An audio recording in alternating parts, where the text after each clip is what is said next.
Ram Jai Ram Jai Jai Ram Shri Ram Jai Ram Jai Jai Ram Shri Ram Jai Jai Ram Shri Ram Jai Ram Jai Jai Ram Bol Ramachandra Shri Hanuman Devaya Shalom Om Namah Parvati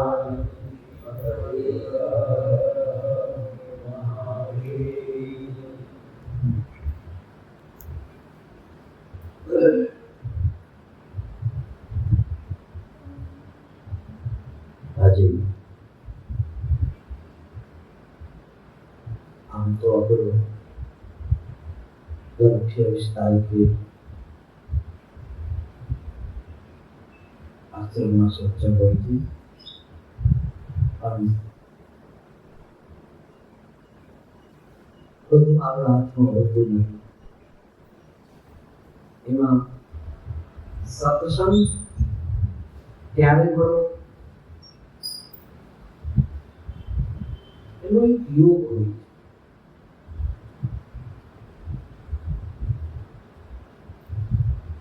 ગમે ત્યારે સત્સંગ થતો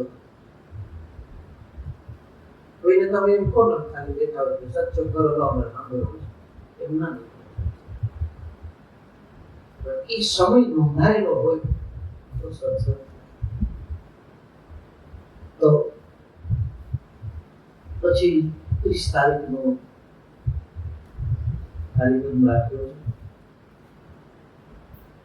પણ એક વાત બાકી છે. ભગવાનની કથા, ભગવાનનું નામ જપ, સ્મરણ કરવું, સત્સંગ સાંભળવું, આ બધી કૃપાનું ફળ છે. તો પાકું છે.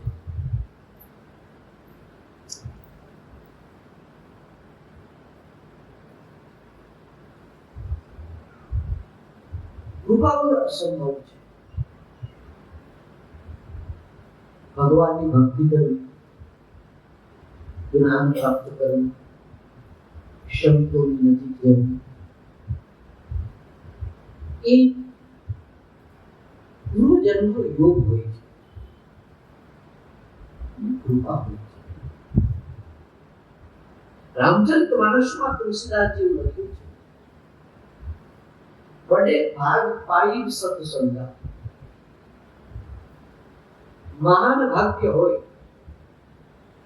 તો સત્સંગ મળે. અને એ સત્સંગની એટલી બધી શક્તિ છે, વિનય પ્રયાસ હોય તો કેવલ સત્સંગ જો સમજાય તો સત્યનો સંગ થઈ જાય. કોઈ પ્રયાસ ન કરવો પડે અને એનું આવાગમન વધી જાય. આમ તો આપણે સત્સંગના ઘણા અર્થો કરતા હોઈએ છીએ. એક તો આપણે બેઠા બેઠા બધા શાસ્ત્રોની વાતો કરીએ, સારા વિચારો કરીએ, સારા વિચારો આપીએ, ભગવાનની ચર્ચા કરીએ, એને પણ સત્સંગ જ આપણે કહીએ છીએ. કારણ કે આપણે સારી જગ્યાએ બેઠા છીએ, સારી વાતો કરીએ છીએ. સત્ય તરફ લઈ જવાના એક સિદ્ધાંતો, સત્ય તરફ આપણી ગતિ થાય એવા વિચારો મહાપુરુષો આપતા હોય છે. અને એને આપણે સત્સંગ કહીએ છીએ. સત્યનો સંગ એનું નામ સત્સંગ. સત્યનો અર્થ એવો થાય જે હંમેશને માટે સત્ય છે. ચારે યુગમાં એ સત્ય હતું. સતયુગમાં, ત્રેતામાં, દ્વાપરમાં અને કલિયુગમાં. એટલે કે જેનો જન્મય નથી, જેનું મૃત્યુ નથી,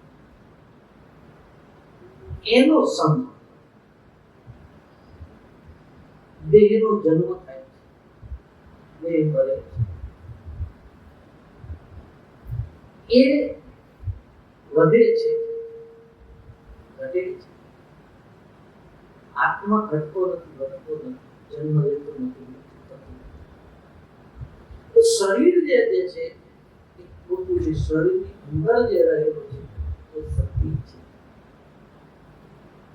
તો એ સત્ય નો સંગ શા માટે કરવાનો? સત્યનો જન્મ નથી થતો, મૃત્યુ નથી થતું. મારે પણ એવું બનવું છે, એટલે સત્યનું સંગ કરવાનું, પરમાત્માનું સંગ કરવાનું.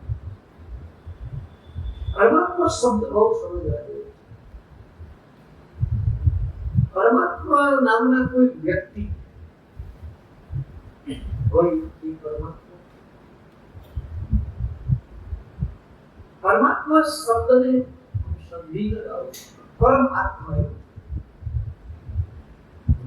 ભેગી સંધિ છે, ભેગા શબ્દ પરમાત્મા, પરમ છૂટા પડો સંધિ કરો, પરમ આત્મા. જ્યાં સુધી આપણો આત્મા 3 ગુણમાં ભરેલો છે,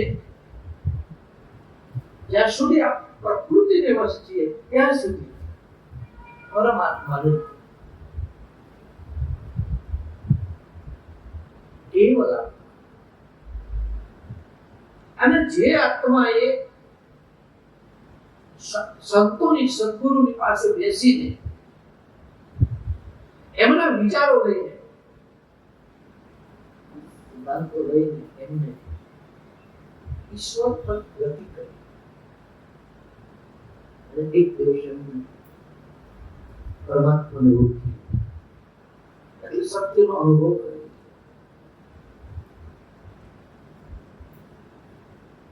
એવા મહાપુરુષોને આપણે પરમાત્મા કહીએ છીએ. પરમાત્મા આત્મા પરમ બની ગયો, બહુ પવિત્ર બની ગયો, 3 ગુણો નહીં. તો પરમાત્માનો સંગ કરવાથી, આ સત્યનો સંગ કરવાથી એક પાવર આવે, અને પાવર આવે એટલે કે કર્મોનો છૂટા કરે. માણસનું મન કમજોર હોય ત્યારે આંખથી કઈ જોવે કે કર્મ બાંધવા માંડે છે, કાનથી કઈ સાંભળે કે કર્મ નથી થઈ જાય, શરીરથી ક્યાંક સ્પર્શ થઈ જાય તો એને લગતું કર્મ થઈ જાય. પૂર્વજન્મના પણ ઘણા એવા સંસ્કારો પડેલા હોય, જેવા જેવા સંસ્કાર જેના પડેલા હોય એ પ્રમાણે એના કર્મ થઈ જતા હોય છે.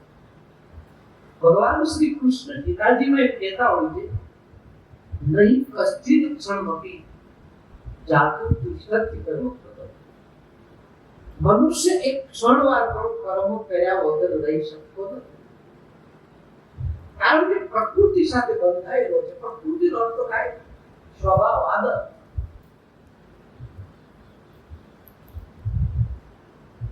અને પ્રકૃતિમાંથી 3 ગુણો જન્મે, સત્વગુણ, રજોગુણ, તમોગુણ. એટલે કોઈ સત્વગુણની સાથે વધારે બંધાયેલા હોય, કાયમ સંતો પાસે બેસતા હોય, કાયમ ભજન સત્સંગમાં જતા હોય, પોતે ભજન સુમેરન નામ જપ કરતા હોય, તો એનામાં ધીમે ધીમે વૈરાગ્ય આવ્યો હોય તો એનામાં રજોગુણ ઓછો થાય. રજોગુણી માણસ પાસે બેસે જ નહીં, રજોગુણી માણસ પાસે બેસે તો રજોગુણ આવે. રજોગુણ કોને કહેવાય? બસ સતત પ્રવૃત્તિ કરવી, કામ કરવું, ઈચ્છાઓ કરવી, મેં આટલું ભોગવ્યું, આટલું જ બાકી છે, આટલું ભેળું કરી દઉં, આ રજોગુણ. તમોગુણ એટલે કાંઈ મહેનત નહીં, કાંઈ નહીં, જેના આહારો તમોગુણ છે, વિચારો એવા છે. તો આળસ છે એના વધારે, પ્રમાદ વધારે છે, ખોટું કરીને ઊંઘ વધારે છે, અજ્ઞાન છે, આ બધા તમોગુણના લક્ષણો. એટલે ઘણીવાર પૂર્વજન્મનો એવા સંસ્કારો, કોઈના રજોગુણ વધારે, કોઈ. એટલે ભજનથી, સત્સંગથી, ભક્તિથી ધીમે ધીમે ધીમે તમોગુણ અને રજોગુણનો નાશ થાય છે.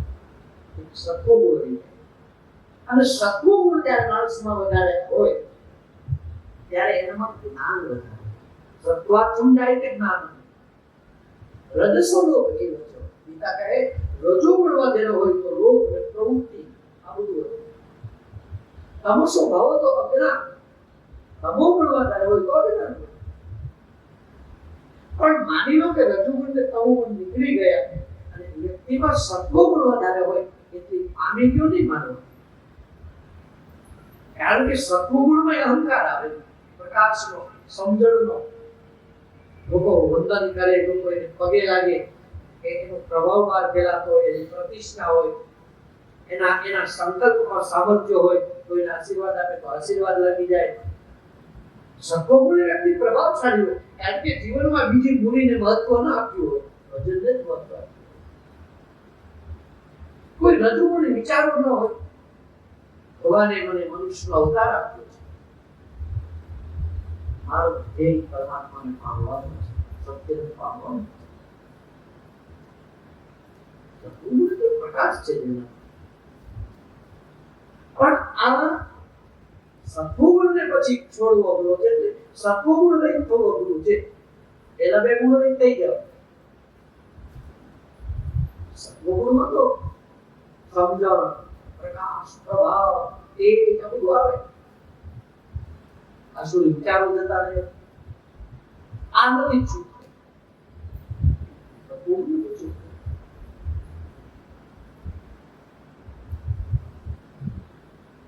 મહાપુરુષ હોય સત્વગુણ, એને તમે ઉપર બેસો, તમે બધા નીચે બેસો ને, પણ ક્યારે ગુણ બને એને તમે નીચે બેસવાનું કહો ને, થોડોક સામાન્ય માણસ કઈ આ સત્વગુણનો પ્રભાવ છે. એટલે સત્વગુણને છોડવો અઘરું છે. અને ઘણા તમે જુઓ ત્રણ ગુણને નથી છોડી શકતા, એટલે પછી સત્વગુણમાં મૃત્યુ પામે. પણ દુર્લભ કહેવાય, કારણ કે સત્વગુણની માણસ મરી જાય એટલે ઉર્ધ્વગતિ. ભાગવત પણ કહે છે, ગીતાજી પણ કહે છે, એનો જન્મ સારો થાય, અભિમુખ થાય.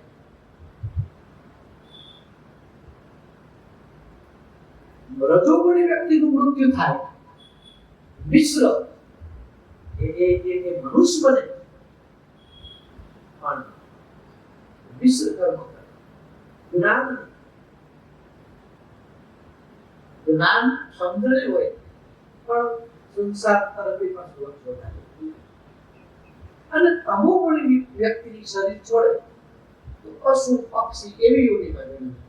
અને કદાચ આકૃતિ મનુષ્યની મળી જાય તો કેવલ આકૃતિ મનુષ્યની હોય, અંદરથી પશુ. અને સત્વગુણી વ્યક્તિ એને ઉર્ધ્વગતિ કીધી છે કે બીજા જન્મમાં સારું કોઈ હોય, બીજા જન્મમાં ના હોય, અવતાર રહિત ન થાય. સત્વગુણી જતો રહે, કારણ કે પરમાત્મામાં એક ગુણ નથી, ઈશ્વરમાં એક ગુણ જ નથી ને. પરમાત્મા પૂર્ણ નહીં. તો ગુણ રહિત થવાનું સદગુરુ સંતો આપણને કહે છે. ગમે ત્યારે પણ તમારે ત્રણ ગુણ રહિત તો થવું પડશે. તો જન્મ અને મરણ. બધાને જન્મ અને મરણ રહિત થવાનું લક્ષ્ય હોતું નથી. કથાઓમાં ભલે જાય, સત્સંગમાં ભલે જાય, ભક્તિ કરે, સ્મરણ કરે, પણ એનું અંતિમ લક્ષ્ય શું છે એને પૂછો. તમે આટલી બધી ભક્તિ કરો છો, સત્સંગમાં જાઓ છો, કથામાં જાઓ છો, ઈશ્વર પાસે તમારી અપેક્ષા શું છે? કે મારે બીજો જન્મ લેવો નથી એવું છે? આ વૈરાગ ક્યારે આવે? એ જ્યારે સંસારમાં ફરે ને એને યાદ આવે કે આ જન્મની અંદર મેં શિક્ષણ મેળવ્યું, નોકરી મેળવી, ધંધો મેળવ્યો, લગ્ન કર્યા પત્ની મેળવી, પત્ની હોય તો મેં પતિ મેળવ્યો, બાળક થયા, પછી એમ કરતા કરતા કરતા ઉંમર થઈ, દીકરાને ઘર દીકરા થયા, પછી વૃદ્ધાવસ્થા આવી, વૃદ્ધાવસ્થામાં રોગો ઘેરી લે, પીડાય, શરીર છૂટે, પાછું બીજો છે તો પાછું બીજા જન્મમાં આ ના કરવાનું, અને એના મમ્મી પપ્પા મોટો કરે એવી દશા હોય. ગર્ભમાં લીયો બેન સુરેશ દેવ, પછી બાલ્ય અવસ્થામાં નાનું બાળક બોલી કે નહીં, ગંદકી ત્યાં ને ત્યાં કરે, રડે, મા બાપ આવી બધી સફાઈ કરે, એટલે અમુક પછી જે આ તારો આત્માનો વિચાર આવે, આ પાછું બીજા જન્મમાં પાછું મારે આ જ કરવું, પછી મોટો થાય એટલે ભણવા મોકલું, અરે થોડું આમ ચાલતા શીખે તેમ કે મારો બાબુ ચાલતા શીખી ગયો, આ નવીન નથી, તો પૂર્વ જન્મમાં ચાલતો જ તો, બોલતા શીખી ગયો છે, બોલતા શીખી તો બંધ હતું, આ 9 મહિને બંધ હતું બોલવાનું, બાકી પૂર્વ જન્મમાં બોલતો, અમે નવીન કઈ નથી કર્યું. એટલે આ બધું વૈરાગવાનને ગમતું નથી, અંદર વૈરાગના ઝરણા પીતા હોય એને આવું બધું નથી ગમતું. આ બધા જન્મમાં તો એકડો નવેસર ગુંજવાનું, લગ્ન કરે પૂર્વ જન્મમાં કર્યા, એમાં નવીન છું, ફલાણે લગ્ન કર્યા, બહુ ખર્ચો કર્યો, બહુ કામ નથી કર્યા, કેટલાય જન્મમાં લગ્ન કર્યા. એટલે એવો અમુક જ વ્યક્તિ હોય એનું અંતિમ લક્ષ્ય છે કે મારે પરમાત્મામાં ભળી જવું છે. જેમાં હું હતો એમાં સમય ગયો, એમાં હું જતો, હું પરમાત્માનો છું, હું જગતનો નથી, હું કોઈનો નથી, ઈશ્વરનો છું, અને ઈશ્વરમાં સમય ગયો. એવો આવું લક્ષ્ય ઓકે, એટલે ઈ પછી કોઈ કર્મ જ ન કરે, એનું આ એક જ કર્મ છે, ભજન કરવું, એ કર્મ જ કહેવાય.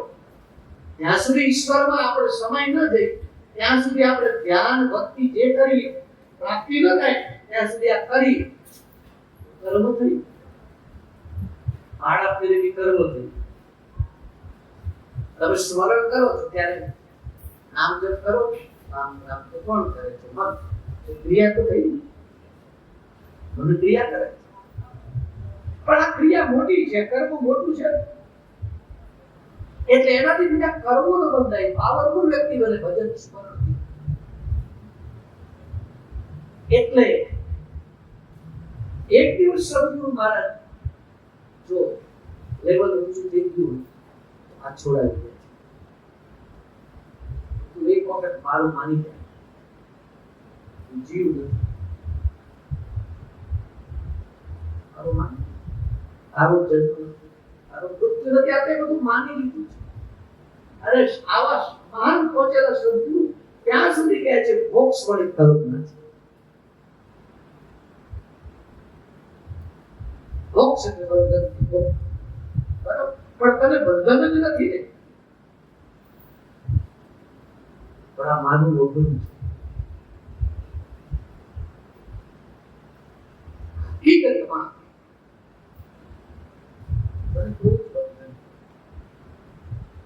તને પુત્ર નથી માન્યો, તને પત્ની નથી માન્યો, કોને માન્યો? આસક્તિ નહીં, સામે વાળાએ નથી કરાય, એ જ આપણે એમ કહીએ પત્ની ભજન નથી કરવાનું, પત્ની એમ કહે મારો પતિ ભજન નથી કરવાનું,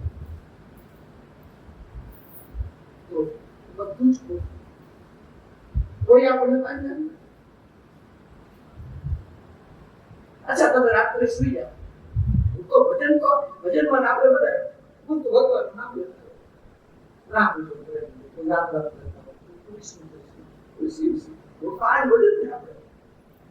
અથવા તો કોઈ ધ્યાન કરતા આંખો બંધ કરી કોઈ સ્મરણ નહીં, શ્વાસ ઉશ્વાસની ક્રિયા ચાલુ છે, એમાં સુરતા ભૂલી દેતા હોય, કોઈ સુરતાથી ભજન કરતા હોય, જેમ જેમ સમજણ વધતી જાય કોઈ અજુબાજબ કરતા, અજુબાજબ કરવાનું ન હોય, હતો કોઈ એમાં ધ્યાનમાં મસ્ત હોય.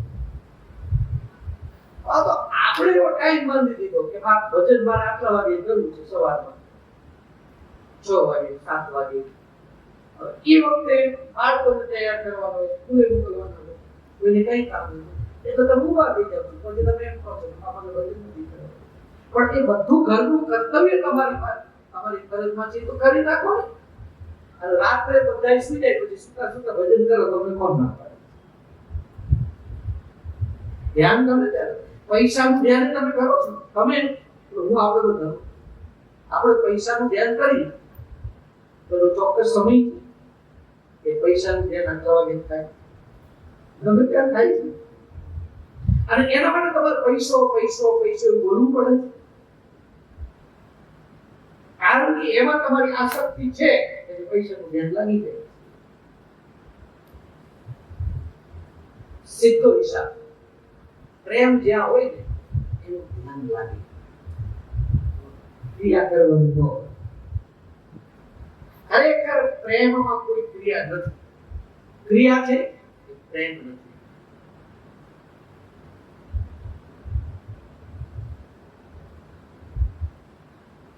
બાળક સાથે તો પ્રેમ હોય, તમને બાળકનું ધ્યાન લાગે કે લાગે?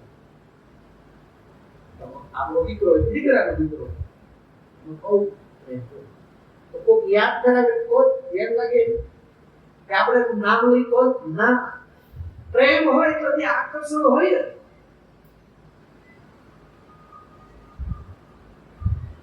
પ્રેમમાં ધ્યાન હોય, કરવાનું ન હોય, એ જતું હોય. તમે ભાગવતનો પ્રસંગ સાંભળો, ગોપીઓ. ગોપી કહે છે બીજી ગોપીને કે તમે કામ જ નથી કરવા દેતો મને. હું સવારમાં વહેલા ઘંટી આમ કરતી હતી ને તો આવીને ઘંટુલો ઘંટી બાજુ ઘંટીનો હાથ પકડી દીધો. હું ગાયો નહોતી, મને ગાયો ન જોવા દીધી, ત્યાં આવી હું એનો અર્થ શું? કૃષ્ણ ભગવાન કે બાબાના ઘરેથી આવતા નહોતા વહેલા 4 વાગે. એના માટે તો પ્રેમ હતો. કૃષ્ણ દેખાતા કામ નહોતું સૂચતું, કામ નહોતું કરશે. પાણી ભરવા જાવ, પાણીની હેરજા ઉપાડવા જાવ, પાણીની હેર ઉપાડી પકડી રાખે. 24 કલાક કૃષ્ણ સાથે એનું ધ્યાન ચૂકતું. પાણી ભરે છે કૃષ્ણ જતા યાદ છે. આ કથા બહુ સમજવા જેવી છે.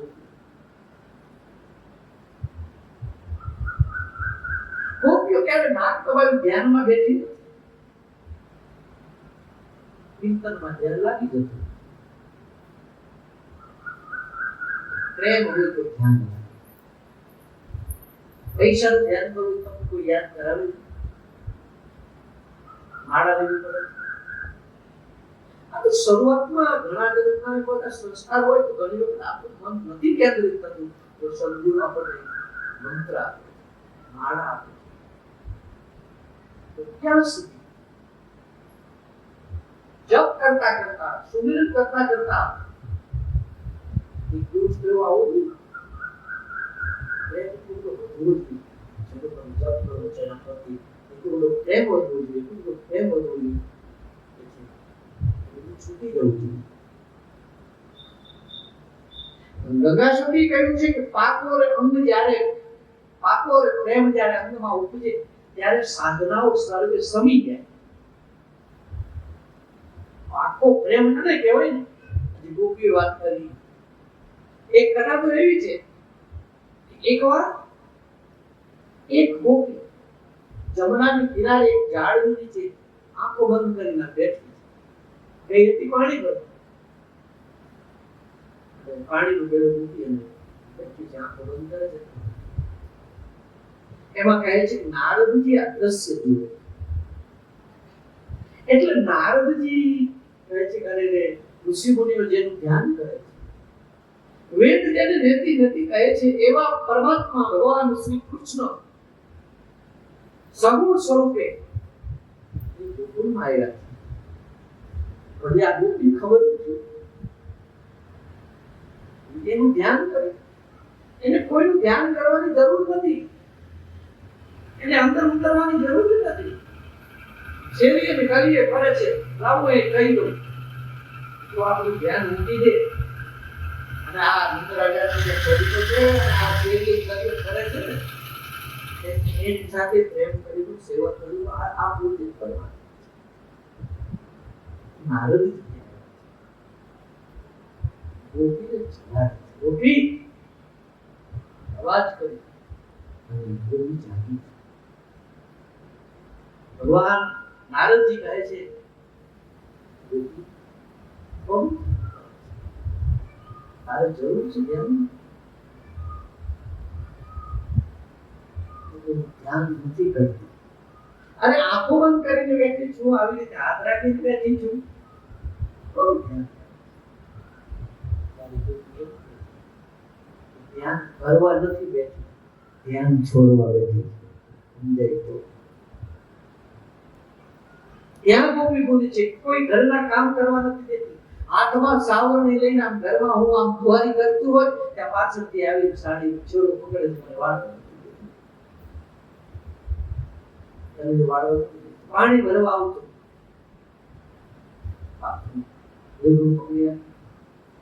છાસ જેવું ધ્યાન કરે, છાસ ભરવા.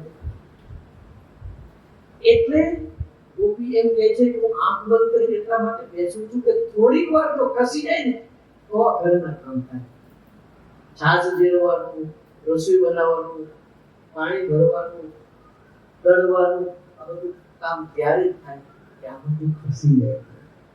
કૃષ્ણ થોડીક વાર જો ખસી જાય તો ઘરના કામ થાય.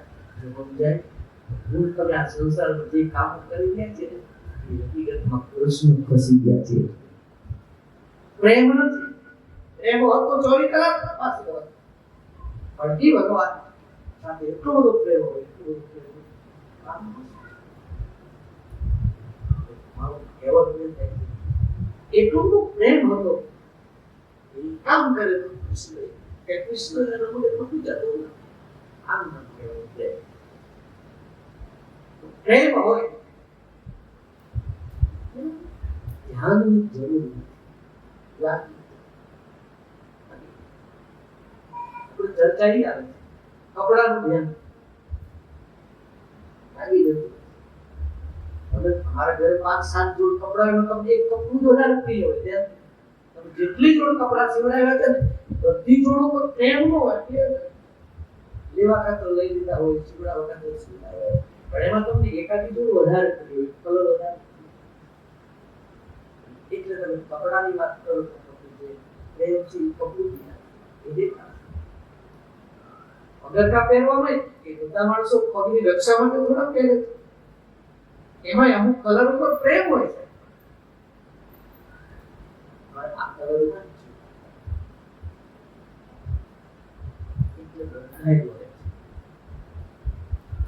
ચર્ચા ચાલે છે, આપણને કોઈ વાંધા નથી.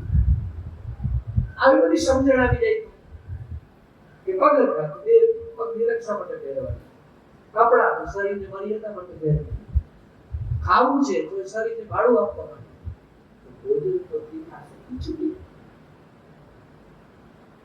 આપણે બંધાયેલા જીવ પણ છે ત્યારથી બંધાયેલા જીવ કે મને લાડવા હોય તો ભાવે, મને આવું ભોજન હોય તો ભાવે. આપણે બંધાયેલા પણ એમ હોય કે શરીરને ટકાવવા માટે ભોજન કરવાનું, ભાડું આપવાનું, સ્વાદ સાથે બંધાયેલા નથી. આવી રીતે બધી સમજણ આવી જાય તો જીવનમાં કે કપડા તો શરીરને મર્યાદા માટે પહેરવા, આજે સફેદ હોય તો સફેદ, કાલ આવા હોય જે પડે તે પહેરી લેવાય, તો આસક્તિ નહીં થાય. કે આવા ભાવથી પહેર. પતિ સેવા કરવાની છે, એનો હોય તો પતિ સેવા કરવી પડે. આ પૂર્વજન્મનું કર્મ છે, પતિ બની આવ્યો છું, પતિ બની છું, મારી ફરજ છે, ફરજ બની કરો તો બંધાયેલા નહીં. તો આવી સંસારમાં જીવાત્મા હાથે કરી બધું બંધાઈ ગયું છે અને કોઈ બાંધો નથી. હું વૈરા હવે મારે આ લક્ષ તો આવે પદાર્થો સાથે ભગવાન ઈશ્વર સિવાય કાંઈ. આને તો ખરેખર 10મા પ્રકારની ભક્તિ કહેવાય છે. ભક્તિના પ્રકાર 9 છે, બરાબર? તો 10મા પ્રકારની ભક્તિ કઈ? તો 10મા પ્રકારની ભક્તિ છે પ્રેમ લક્ષણા. અને પ્રેમ લક્ષણા ભક્તિમાં કોઈ ક્રિયા નહીં, કઈ કરવાનું કેવલ સમર્પણ છે. 10મા પ્રકાર ઈશ્વરને પ્રદાન, ભગવાન સાથે પ્રેમ. એનો મતલબ એવો નહીં કે પૈસા નો કમાય, ધંધો ન કરે, બાળકો ન રમાડે, એવું કઈ અર્થ જ નથી થતો. એ બધું ફરજ માની કરે.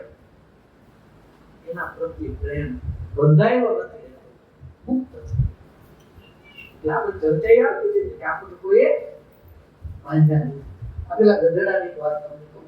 ગધેડું હોય એને ઉભા છે ને, બે પગે દોરડું બાંધી ચરવાનું કરતો. પછી એને જોડે અરે પાછો આવે ને, એને આવતો જ રહે નીકળે. ગધેડો આવતો ને પછી શું કરે? ખીલા પાઈ ઉભો રાખે.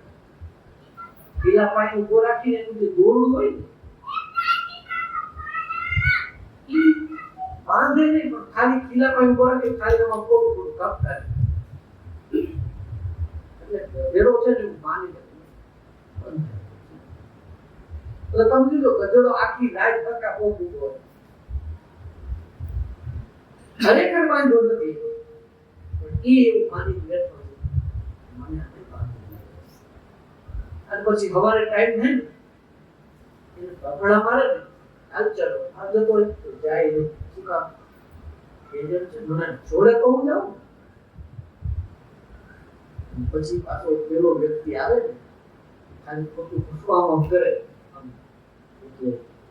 કોટા લઈ સમજુ કોટા મું બસ લે આ સલો જોઈ આ ચલો જતો હકીકત કોઈ વાત તો માની લીધું. આ બધું આપણે માની લીધું છે, બાકી આપણને કોઈ બાંધ્યા કોઈ નથી. રાળવું કરીએ છે ને એ બધી આ ખોટી છે. આવું એટલું આપણું અપરાધ છે, એટલો સત્સંગનો અભાવ છે. એટલા માટે સત્સંગની જરૂર છે કે એવું નહીં માનવાનું ગુરુના આશ્રમે આપણે વારંવાર જઈએ, સત્સંગ સાંભળશું, ગુરુ તો તમને આપણે વિચારો આપી દેશે, સિદ્ધાંતો આપશે, સત્ય આપશે, માની લેવા.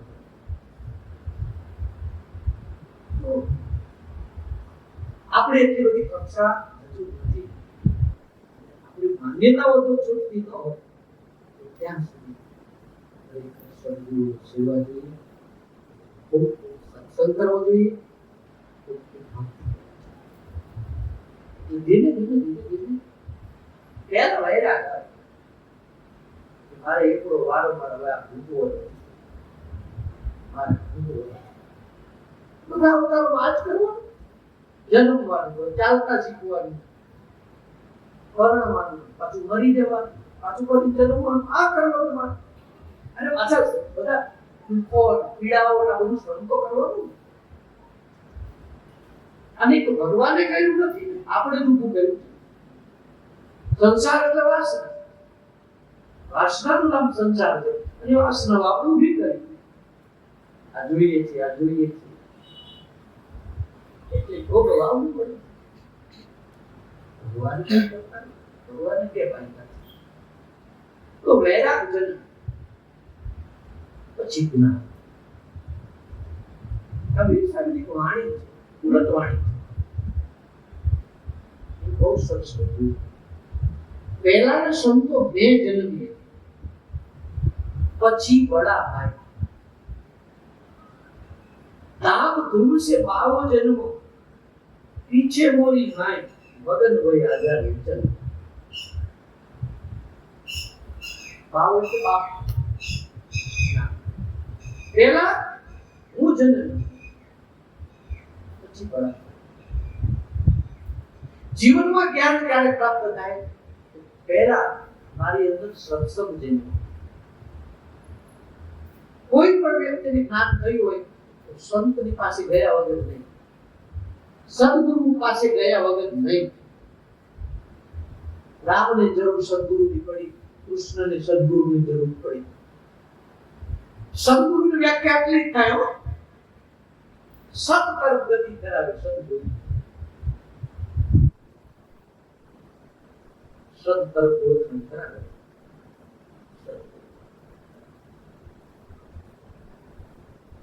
ત્યાં જવું તો પડશે.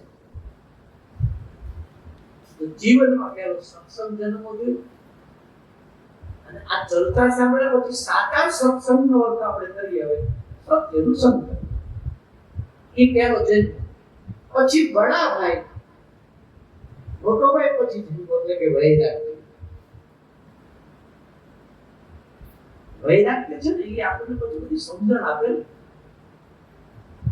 જો આ દશા થાય મારા પેટ મૌતા માટે રહેવાનું, હું જન્મીશ, આપણે ગંદકીમાં આળોટીશ, તને ભૂખ લાગશે તું બોલી શકવાનું નથી, તારે તું પરાધીન છું, નવડાવે તારે ખવડાવશે, તારે તો પેટ પરાધીન છું. કોઈ બીમાર કોઈ પડે તો બતાવે, વૈરાગ બતાવે ને આપણને કોઈ દવાખાને, જો કેવી દશા છે ઓરી બાઈ. આ વૈરાગ્ય જ આપણને તો આવું બધું વાતાવરણ, દ્રશ્ય જોવામાં આવે. પ્રતિકૂળ વાતાવરણ ઘરમાં ઊભું થાય કે તું પત્ની તારા કીધામાં નથી, પત્નીને લાગે મારું પતિ કીધામાં નથી, છોકરાઓ સામે બોલે, કોણ કોણ ટૂંકમાં કડવા અનુભવ. એ બધું વૈરાગ આપણને શીખવે, સમજાવે.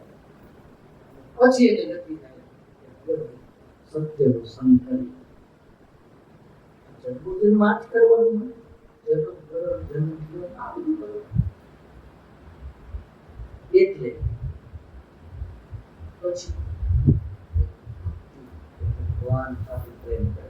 ભક્તિ નો અર્થ ઢીલા ટપકા કરવા એટલે ભક્તિ આવી જાય માની નહીં. હા, વેશ છે. આપણે માળા કરો, તિલક કરો, વેશ કરો, એનાથી આ વેશ જરૂર આવે, ખોટું તો નથી જોવું, પણ માત્ર જ આટલું કરો એટલે આપણે ભક્ત થઈ ગયા, આપણે ભક્તિ આવી ગઈ એવું માની નહીં. ભગવાન રામજીએ નવો પ્રકારની ભક્તિ સબરીને સંભળાવી તો એમાં એવું નથી કે આવા રંગના કપડા પહેરે સબરી મારો ભક્ત છે. ભક્તિ આ જાતિમાં જ થાય એવું નથી. ભગવાન બોલાવે જાતિને ભક્તિને કોઈ સંબંધ નથી. સબરીજીને એવું પણ ભગવાને નથી કીધું કે આવા રંગનું તિલક કરે, ચાંદલો કરે તો જ મારો ભક્ત થઈ ગયો. એવી રીતે ભગવાન કૃષ્ણને લ્યો, પિતાજીના આધારે 18 અધ્યાય વાંચી લો, ભગવાન ક્યાંય નથી બોલ્યા કે આવા રંગનો ચાંદલો કરે, આવું તિલક કરે, આવા જ કપડા પહેરે, આવા પાણીએ સ્નાન કરે તો મારો ભક્ત. એવું બહારની કોઈ પ્રક્રિયા એવી કીધી નથી દેખાવું. આવા રંગની કંઠી પહેરે તો જ મારો ભક્ત, આવી કંઠી તો અર્જુન પહેરે એવું નથી. અને બરાબર શાંતિથી સાંભળજો, આ ટીકાની વાત નથી, આ જરૂર છે. એ પણ આપણે સંતોએ શીખેલું છે. કંઠીની પાછળ એક મોટો ગુણ છે. તમે તુલસીની કંઠી પહેરો તો શીતળતા મળે શરીરને, તમારા મનને શીતળતા જરૂર મળે. તુલસી શીતળ છે, શીતળતાની બહુ જરૂર છે. પણ હું એ કહ્યું છું માત્ર આટલું મળ્યું એટલે ભક્તિ નહીં માની લેવાની. તમે સરસ કંઠી કોઈ આપી તમે પહેરી એટલે એવું નહીં માની લેવાનું કે આપણા ભક્તિ આવી. ભજન સ્મરણ ન થાય, ભગવાનની સાથે જેટલો સંસારની સાથે પ્રેમ છે એટલો ભગવાનની સાથે જો ન થાય તો કેવલ ચાંદલો, કેવલ કંઠી બાહ્ય દેખાવથી નીકળે છે. ગુણોથી વ્યક્તિ શોભે છે. એટલે સાથે સાથે ગુણો હોવા જોઈએ. ગુણો તો મેળવવા, સદગુણો મેળવવા જોઈએ. વ્યક્તિની અંદર સદગુણો જો ભરેલા હશે તો એને કપડા ગમે તે પહેર્યા હોય એ વ્યક્તિ સુંદર લાગશે. ગમે તેવું તિલક કરતો ગમે તે વર્ણનું ચાંદ ગમે તે જાતિમાં જન્મ હોય સુંદર જ લાગશે. તો ધીમે ધીમે ભજન ભક્તિ સત્સંગ સ્મરણ આ બધું વધશે. એટલે રજોગુણ અને તમોગુણનો નાશ થાય છે, સત્વગુણનો નાશ થાય. અને આ પ્રશ્ન ભગવાનને અર્જુન પૂછે પણ છે. ભગવાને જ્યારે 3 ગુણની વાત કરી, સત્વગુણ કોને કહેવાય, રજોગુણ કોને કહેવાય, તમોગુણ કોને કહેવાય, ક્યારેક તમોગુણને દબાવીને રજોગુણ વધારે ઉભો થાય છે, ક્યારેક વળી સત્વગુણ વધી જાય તો રજોગુણ દબાય, ક્યારેક કૌ રજોગુણ ને તમોગુણ વધી જાય એવા વાતાવરણમાં આપણે રહીએ, ભજન ભક્તિ ભૂલી પાછું સત્વગુણ દબાઈ જાય. આવી બધી ચર્ચા જ્યારે ભગવાન કૃષ્ણ અર્જુન સાથે કરે છે ત્યારે અર્જુન એક પ્રશ્ન પૂછે છે, પ્રભુ આ ત્રણેય ગુણથી પર થવું હોય તો શું કરવું? એક ગુણ ન રહેવા દેવો હોય તો આપણે પ્રભુથી જેને જીવન મુક્ત થવું છે અતાત્ય સમાવું છે એને પ્રભુથી રહી થવું જ પડે છે. તો ભગવાન ને અર્જુન આ પ્રશ્ન પૂછે. અને હું ઘણી વાર ગીતાજી પર ચર્ચા કરું છું ત્યારે એક વાત કહું છું કે જ્યારે તમે ગીતાજી વાંચતા હોય ત્યારે ભગવાન અર્જુનને સંભળાવે છે એ ભૂલી જવાનું. ભગવાન મને સંભળાવે છે કુરુક્ષેત્રનું મેદાન એટલે આ સંસાર, હું આમાં દ્વિધામાં પડેલો છું, શું કરવું શું ન કરવું નિર્ણય નથી કરી શકતો, હું જ અનારું છું. અને અર્જુન જે પ્રશ્નો પૂછ્યા છે ભગવાન કૃષ્ણને એ જિજ્ઞાસાથી પૂછ્યા છે, પોતાને કઈ નિર્ણય નથી એટલે પૂછ્યા છે, કોઈ પરીક્ષા નથી કરતો અર્જુન. અને ભગવાન એ વખતે જગત ગુરુ છે.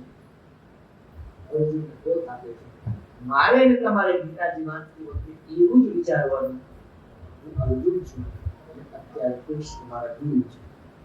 મને બોધ આપે છે તો જ તમને ભગવદ ગીતા સમજાશે.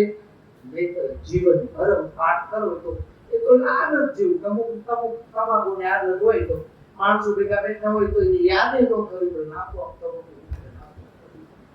સિગારેટ પીવા યાદ આદત થઈ જાય. પણ આ આદત સારી કહેવાય, થોડો ટાઈમ સુધરે. પણ આખી જિંદગી ગીતાના પાઠ કર્યા હોય ખબર ન હોય 12 અધ્યાયનું નામ 12 અધ્યાયમાં શું આવે છે શું કરે ગીતાજીનો એક શબ્દ સમજાણો ને જીવનમાં ઉતરો ને પાઠનો અર્થ કઈ નથી. તો